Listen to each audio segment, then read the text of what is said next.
శ్రీ గురుభ్యో నమ. శ్రీమాత్రే నమ.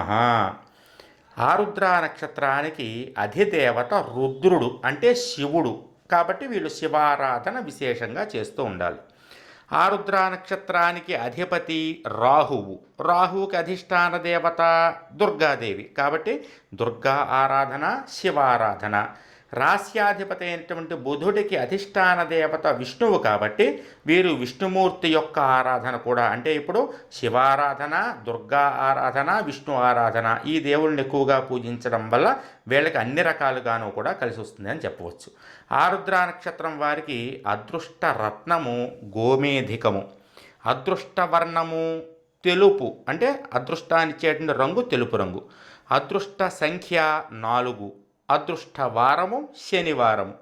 కాబట్టి 4వ తేదీ కానీ 4 నెంబర్లో కానీ లేదా శనివార సమయాల్లో కానీ వీళ్ళు ఏదైనా మంచి పని మొదలు పెడితే తప్పకుండా వీరికి విజయం సిద్ధిస్తుంది అని చెప్పచ్చు. ఆరుద్ర నక్షత్రం వారికి అదృష్ట వృక్షము కృష్ణ తులసి, చింత చెట్టు.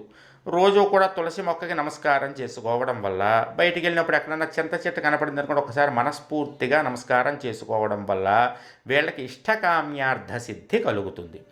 ఆరుద్ర నక్షత్రం వారు పఠించవలసినటువంటి మంత్రము ఓం దుం దుర్గాయ నమః.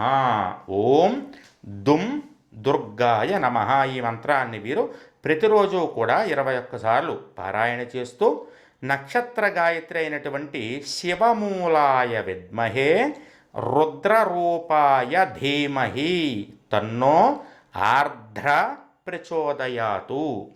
శివమూలాయ విద్మహే రుద్రరూపాయ ధీమహి తన్నో ఆర్ద్ర ప్రచోదయాతు. ఈ నక్షత్ర గాయత్రిని ప్రతిరోజు కూడా 4 సార్లు పారాయణ చేసుకుంటూ ఉండడం వల్ల వీళ్ళకి ఏదైతే కావాలో అవన్నీ కూడా లభిస్తాయి. కాబట్టి ఆరుద్ర నక్షత్రం వారు ఈ యొక్క పరిహారాల్ని దేవతారాధన చేసుకుని విశేషమైనటువంటి ఫలితాన్ని పొందెదరుగాక. జయం.